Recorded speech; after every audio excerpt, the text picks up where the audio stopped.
Hello and welcome back. So this video is a day late and I really felt the urge to do a sort of a commentary on Pamela Colman Smith.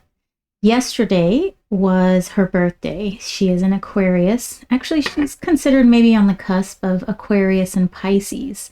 And so her birthday was yesterday, and so in honor of that, we're gonna do a reading and just ask a question to Pamela Colman Smith, or to her energies, or to whomever it is that listens whenever we divine using the tarot. So I don't know where or when I got hold of this deck, but this is I guess a remake of the deck that she put out in 1909, or she, writer and Waite, put out in 1909. So Arthur Edward Waite, he and Pamela Colman Smith were both members of the Golden Dawn, and so they were coupled together in creating this deck. She drew the images and he deciphered, wrote down the meanings to the decks, and writer was the publisher at the time. So so I'm going to read this little insert that came with this pack here. So Pamela Colman Smith, she was born February 16th, 1878, in Middlesex, England, of American parents. Her childhood years were spent between London, New York, and Kingston, Jamaica. During her teens, she traveled throughout England with the theater company of Ellen Terry and Henry Irving. Thereafter, she took up formal art training at the Pratt Institute of Brooklyn, graduating in 1897. Although American by birth, she returned to England, where she became a theatrical designer for miniature theater and an illustrator mainly of books, pamphlets, and posters. Around 1903, she joined the Order of the Golden Dawn and began to paint visions that came to her while listening to music. Around 1903, she joined the... Oh, I'm sorry, I just read that. In 1909, she undertook a series of 78 allegorical paintings described by Arthur Edward Waite as a rectified tarot pack, including full scenes on every card. The designs, published in the same year by William Ryder and Son, exemplify the mysticism, ritual imagination, fantasy, and deep emotions of the artist. Despite occasional art shows and favorable reviews by critics, the continued slow sales of her work and rejections by commercial publishers left her deeply disappointed. Despite occasional art shows and... Why do I keep repeating the same paragraph? Okay, so next paragraph. Smith never married. She had no known heirs except for an elderly female companion who shared her flat. She died on September 18th, 1951, penniless and obscure. Much of her work has never been found. Pamela Colman Smith would all be but forgotten, except for... But, I'm going to start that over. I'm getting a little emotional here. Pamela Colman Smith would all be but forgotten, except for the 78 tarot paintings known as the Rider-Waite Tarot Pack. She would be astonished and gladdened to know that today the deck touches the heart and emotions of millions of people. And this is reprinted from the Encyclopedia of Tarot, Volume 2 by Stuart R. Kaplan. And this is that famous photograph of Pamela Colman Smith, otherwise known as Pixie. That was her nickname. And I was reminded that I had a black cat named Pixie. This was a feral cat that my cat Legend picked up off the street. Legend picked up many things off the street. Actually, he picked it up in the back alleyway of our house. Well, it wasn't really an alleyway. It was more like a wooded maybe like a ravine, because sometimes when it rained really hard, we would get a flow of water coming through, like a literal river. But it was more like a gap, maybe an easement from the company that was behind us. And they erected this big old tall, I don't know, 20-foot maybe wall. It was taller than our house, which is 2-story. Anyhow, it had overgrown with trees and lots of plants, and sometimes flowering vines would grow back there, and lots of animals lived back there. I know we had raccoons and possums and many, many different types of frogs. I would hear them singing at night. Anyhow, there were some feral cats that would frequent the area, and one night, Legend brought this cat home. This poor cat was so scared, and we trapped him inside. We lured him inside with food, and the poor cat tried to run out the glass door, kept hitting his head. He stayed under the couch for about 2 days. Didn't eat, didn't use the restroom. He was terrified. But slowly, the cat started to come out. We named him Pixie because we thought it was a she, and it was a black cat, just like Legend was a black cat. Their faces were different. We could tell the difference in their fur. And it turned out that poor Pixie had feline leukemia. And Pixie ended up passing maybe a year after that. It was very sad. He passed in the bathroom, and I comforted him and tried to make him as happy. He was purring, and I know when cats aren't feeling too well, they purr. And I took him to the vet, and we tried so many things, emergency vet. But anyway, Pixie ended up passing, and my oldest son was very upset. And Legend's no longer with us either. But yes, I did have a black cat named Pixie. So, okay, so what I'm going to do, we're going to use this deck, and we're going to ask Pixie a question, Pamela Colman Smith. And this is a cute little box, gift set, I don't know, whatever you want to call it. It comes with the little book, The Pictorial Key, by Mr. Waite. And what card is this? Oh, this is just the original Waite Tarot deck, conceived by A.E. Waite, cards designed by Pamela Colman Smith. Made in China. Okay, so let's put this to the side. That's the Pamela Colman Smith card. I don't understand why the decor for this box is this way when it's meant to be viewed this way. I wonder if this is supposed to be the other way. Let me check. Let me just check.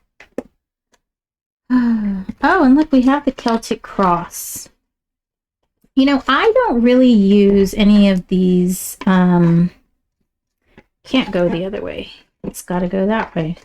I don't use any of these specified spreads. I kind of always made up my own. I use a 5-card spread sometimes, in which the person is in the middle, and then we have the elements surrounding. I'll use that one sometimes.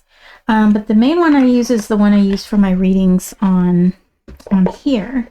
And that one came about first. I never really got a hold of these spreads where there was a certain meaning in for each position. And so I always started out with 3 cards. When I started reading with just 3 cards. So, and then the spread that I use here is it started out with my 3 cards, and then it sort of morphed. I did a grid for a while, and then what it is now, it morphed from my grid so that it would be more aesthetically pleasing for videos, but I do like it. And then this is the DreamKeepers Tarot. I did a flip through of this. This was a deck that was gifted to me by my children for Christmas. And this is by Liz Houston. I believe this started out as a Kickstarter, but now it's a mass market deck. it was on my wish list on Amazon. And I totally forgot about this deck. And my daughter told my other daughter she wanted to get me a tarot deck for Christmas. And so my oldest picked it out. So it's a beautiful deck. It follows the RWS system, but the imagery is quite different. It's surreal in a way. So here is the High Priestess, and this represents her looking at everything. She's at the top of the tree of life in this nest. This is the Seven of Cups. And Seven of Cups does also mean fantasy. So Liz Houston has been studying tarot for many, many years, and she makes it a point in her book to say that this follows the RWS system and the card meanings and everything. So what we're going to do, I think these cards look nice together.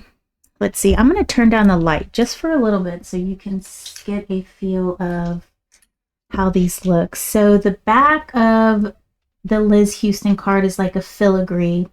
And then of course the RWS deck has that typical back with the lilies on it. And yet I think they match well with one another.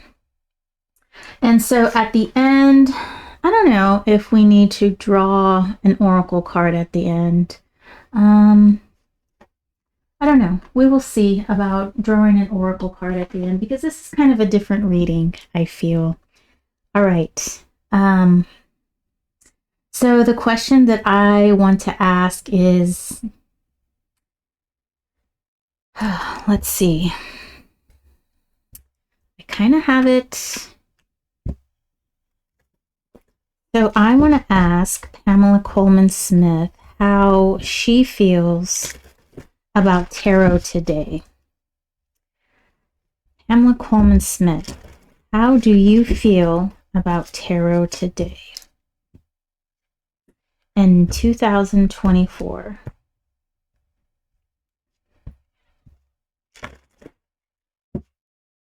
Let's put that out of the way. All right, so what I'm just going to use my regular spread. Let me turn these lights back up. And my regular spread is drawing 3 cards from this first deck here, and then drawing, I think it's 9 cards from this deck. Okay, to further explain what the 3 cards mean. All right. Pamela Colman Smith, how do you feel about tarot today? All right, let's see.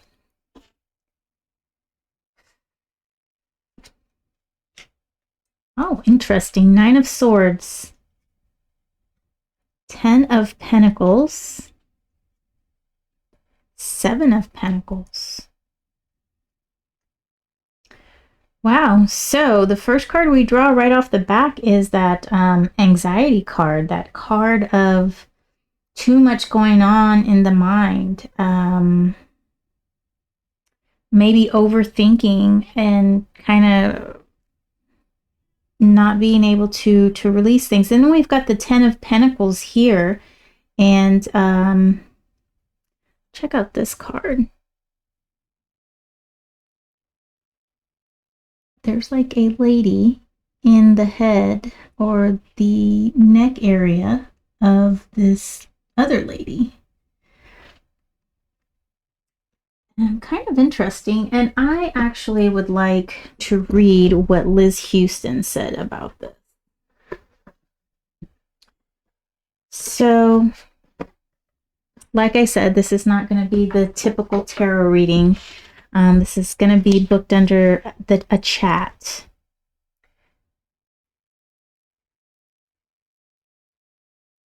Okay, Pentacles. 5, 7. So this book is in black and white. Okay, honoring the endowment of your roots, the unique life you live. Okay, let's see. In the center of the forest is the figure of a woman dressed in a pale green gown. She has been standing in the same spot for so long that there is no longer a discernible distinction between her and the surrounding elements. If it's as if the earth is claiming her back into the spot where she stands. Out from the top of her emerges a bright little sprite, perhaps her own youthful spirit, escaping from the confines of the seasoned, well-worn green dress. The Ten of Pentacles represents staying within the rules and boundaries of tradition, and is thus a card that is conservative in nature. It speaks of having an established place to call home, putting down roots that will last for generations, a home where the heart is. The Ten of Pentacles reminds us it was their efforts that have enabled us to be who we are. I skipped some paragraphs or some sentences. In many ways, we still carry them through us, through heritage, ingrained patterns, and biologically in our very DNA. And so, you know, basically this is, I always call this the legacy card, and that's what this means. That is putting down roots and things that can be passed on to future generations. And it's a sense of security. It's a sense of not feeling lack, of being secure. And so that is in stark contrast of what this Nine of Swords is. And this Nine of Swords is that fear, that anxiety. Here is the image for the Nine of Swords. And you can feel this. Look at her arms scratching against that wall. And we've got all those Nine of Swords. And it's almost as if this person is looking through this clouded situation. Let's read a little bit of this one as well.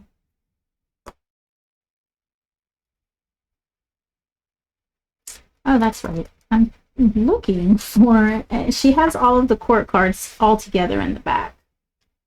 Okay, I saw the Page of Swords. Okay, that's the 10. Depression and overwhelming difficulties lead to despair. A kneeling figure in distress claws at an open hole in the wall as if trapped in a nightmare.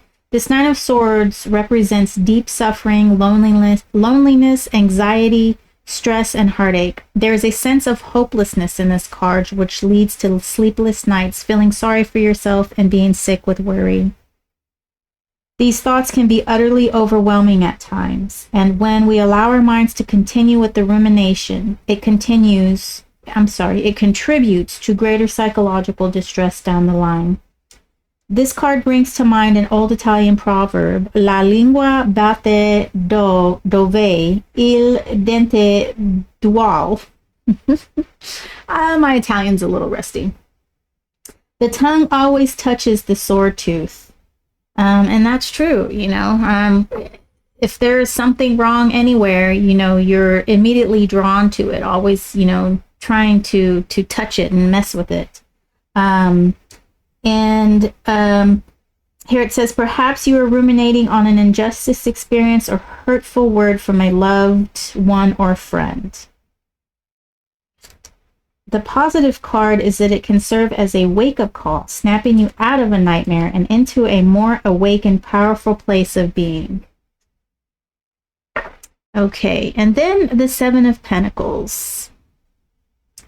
I might as well. And it's very interesting that this figure as well has a green dress. And the Seven of Pentacles is that card of harvesting, of being patient, of taking a look of what you've done. Persistent dream in the face of lagging enthusiasm. A woman stands in a field of ripening fruit, which are expressed here as pentacles. Let's see. Let me show you this as I read, hopefully. Oh, look at my nail. It's so dirty. I was working with my plants earlier, trying to see if the water had soaked up into the soil of this one plant, this agave looking plant I have, and it's been sitting in this bowl for almost 2 days now, and it has not soaked up anything. So I'm reluctant to pour water on the top because I have an issue with these fungus gnats and it drives me nuts. So I already have one plant infected with some fungus gnats, and I actually need to treat it. I have these granules that need to be diluted. Okay, I digress. So anyway, that's why I've got some dirt under that nail.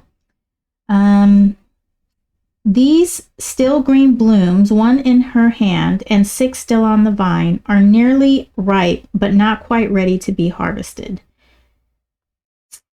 She considers her position. I can't hold it up because I feel like my arm's going to go like this eventually. Evaluating the progress of her crops, observing the cycles, and assessing what more, if anything, needs to be done. Her dress is also green, which is known as the color of life, growth, and financial prosperity.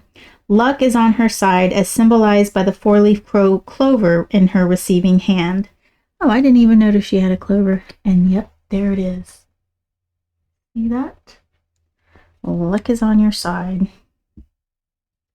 When the 7 of Pentacles appears in a reading, it generally speaks of being close to completion of an important goal, one that is usually related to work or finances. So, all right. So we have green showing up, along with the Nightmare card, the card of anxiety. So I'm going to pause and okay. I don't know if you caught that, but I just hiccuped. So what we're going to do is we're going to draw these next cards.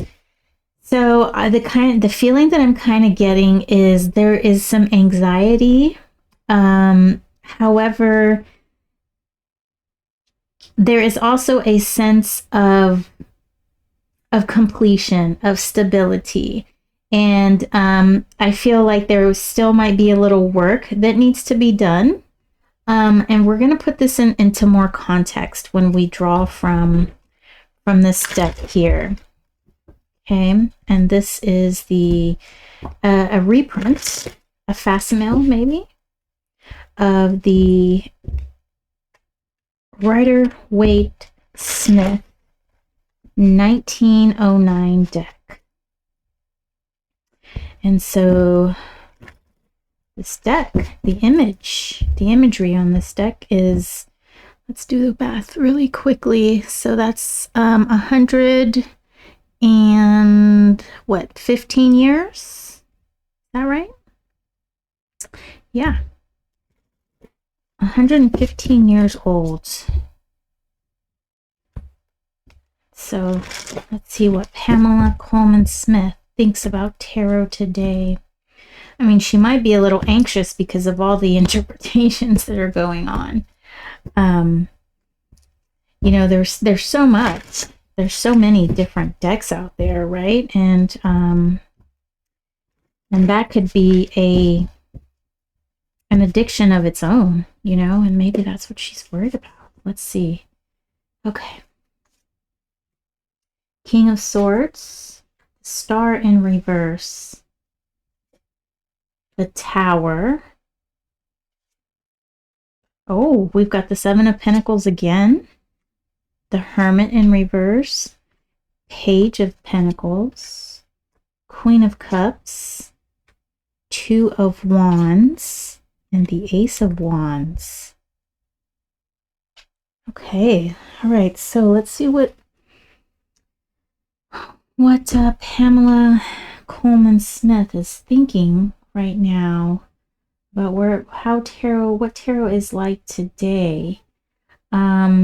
So right under here, this anxiety, I feel like this was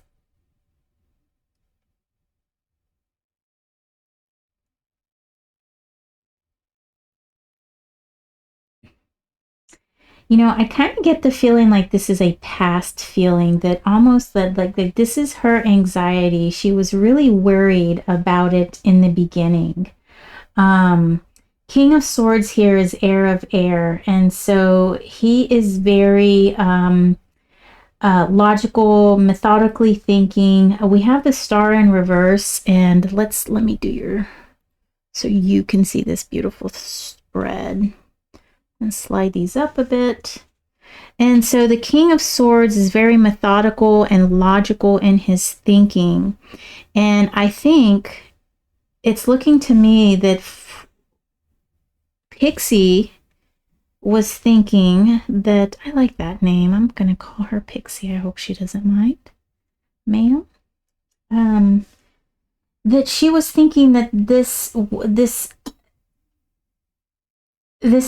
is not her idea. This is not the way she wanted it to be. In the beginning, it seems like it brought her anxiety that it has turned into the way that it was, because this isn't the idea, or she never thought it was going to be this way. However, with this tower, that's all crumbled. That she has, it's almost like there's been almost a breakdown of this feeling here. And I feel like she is actually in a place of, instead of being air of air, now she's water of water, in which she's very accepting and allowing things to flow. Whereas in the beginning, it was too much for her. It wasn't the ideal that she had in mind. And towers often do that to us. They really shake things up, and they give us the space to see things as they are at their barest elements, and then to rebuild in that. And I see that that's happening here. With this legacy card, she is seeing what her legacy is actually doing, and she's breaking the energy. Has been broken down. This feeling of it not being what it actually should be, or what she thought it was going to be, has actually broken down. And now she's very hopeful. With this Two of Wands here, she's very hopeful and seeing that there is a bigger world out there, that there is more to it than she ever thought could be. And she's allowing this energy, the tower, to break things down, and she's allowing this energy to sort of to grow and to mature in a way that, and she sees it in a different light. We have underneath the Seven of Pentacles over here, we've got the Hermit in reverse, Page of Pentacles, and Ace of Wands. Now, pages are all earth, and this page, being that he's in the suit of Pentacles, he is earth of earth. And we do have a lot of pentacles in this reading. Well, not a lot. We have 4. But in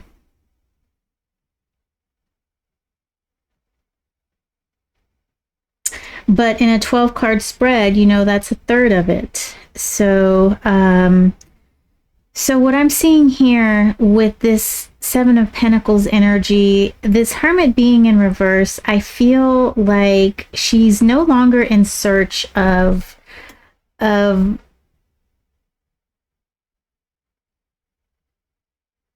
feel like she's no longer in search of what she was searching for when she was in this material plane.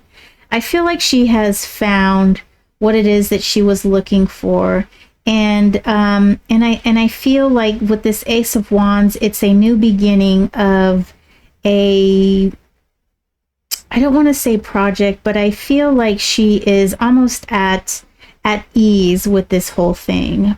She's at ease that her artwork has brought so much to people's lives, that she's at ease that that what she has put into, the energy that she put into this project has not only created something that's a lasting legacy, but it's also still creating. It's still, there's still more to come. And I feel with the Hermit being in reverse, I feel that she's comfortable with that. She's no longer needing to dig deeper and think about it more, and those human feelings that we do. I really feel like she's at ease with it, and I feel like there's still more to come. That's what I'm getting from this whole bit right here. This here, I feel like there's just more to come. And as I was telling you, my spread, it's not past, present, future. It's not, this section reads alone or this line reads alone. All of these cards speak to one another, and they all kind of tell a story. Like, I can see the storyline with all of this working, and then I see the storyline with this working here. Okay, and then with the Seven of Pentacles, this kind of feeds into this and goes around this way. And it's not necessarily something that is teachable. I think it's just something that either you see it or you don't, because I don't really know how I can teach someone this. But that being said, that's not meaning that someone can't learn to read in this discombobulated way that I do. But, 'tis I, the contrarian, so leave it to me to do something like this. However, that's the message that I get about how Pixie feels about tarot today. I feel that maybe she thought it was a little much, and it wasn't her idea of what she and perhaps Mr. Waite had planned it to be. However, she is allowing it to become that beautiful blossom that it is, and she's not fighting it, and she's accepted that it is its own creation. It is now its own legacy by itself, and she's interested to see what more there is to come. So yes, so that is wonderful, and I think that is great, and I think this is a great birthday reading for Pamela Colman Smith, and though sometimes I shy away from reading these cards the way that they're read, I think the biggest thing for me when I read RWS is it being applied to the deacons, and at the same time using the suits. And the card that I always pick on is the Three of Swords, and everybody is familiar with the Three of Swords. The Three of Swords is the heartbreak card, and that card, it's in the suit of air, and yes, I understand that it's ruminating on past heartbreak, not letting it die. Oh, I cut my finger, and it's so hard for me to not use it, and if I want to use it, if I try to use it, it hurts. So here is that Three of Swords. And this is like the quintessential tarot card. And this card, I can't remember the deacon. And for those of you that don't know, the deacon, it's the zodiac wheel, and each deacon is 10 degrees within a 30-degree spread. And each deacon is ruled by a planet and a zodiac sign. And the combination of those two creates the meaning for the RWS situation. I can't remember what this deacon is, but the simple fact for me is that I don't use deacons to read. This is way too much memorization for me. But this is in the suit of air, and I know Mr. Waite doesn't use numerology, but numerology is hard for me to separate, and so I always feel that 3 is like the Empress, that nurturing card, that card of bringing things to life, and the meaning of this card just doesn't really sit well with me because of all of that goes, all of the extra that goes in. Now I can see it, being as a card by itself, but when you apply it to the deacon, I am going to look up what deacon it is. Just a minute. Okay, so I found it, and it is Saturn in Libra, and Libra is an air sign. However, Saturn is structure and Libra is fairness. And so combining those two is like wanting structure and fairness. And I guess in a way we can look at that as heartbreak. We can, like, if you don't get it, it's very disheartening and upsetting. But when I get Saturn and Libra, I don't necessarily feel like that would be heartbreak. I would think of something more along the lines of maybe like a Taurus in Mars, or a Mars, a Mars in something where, Mars is very disrupting, and where Taurus is very easygoing. So anyhow, it's all up for interpretation.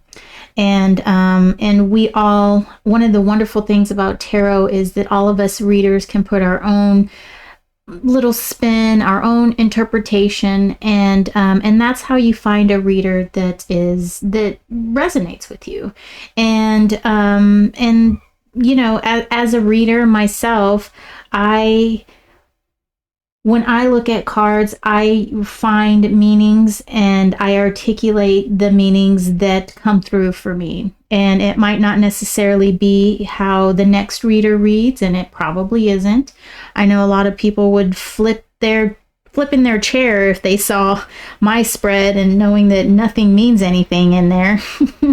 And that would be very hard for some people to do. Some people are very methodical.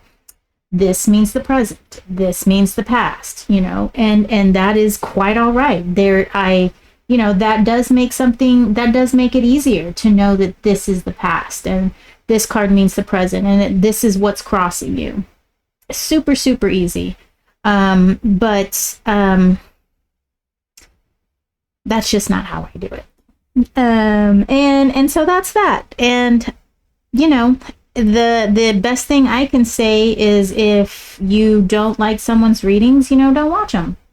And actually, an even better thing to that would be to get a deck of cards yourself and learn how to read for yourself. And I have come to many epiphany, many understandings of myself and of my situations just by having these cards and being able to look at a situation in a randomized sort of way. The cool thing is you don't even need to feel like there is a divine message coming through from the other side. It can just be as simple as you are flipping 3 cards here, and you are seeing what 3 cards and how these 3 cards apply to your situation and what that means to your situation. Aw, here's the black cat. Look at that. The Queen of Wands with the black cat. That is Pixie telling me hi. All right, guys. Thank you so much for sitting with me. And happy birthday to Pamela Colman Smith, aka Pixie. Thank you, Pamela, for this wonderful, fresh revamp that you gave the tarot, and it has really brought a wonderful thing to many people's lives. And so thank you and happy birthday.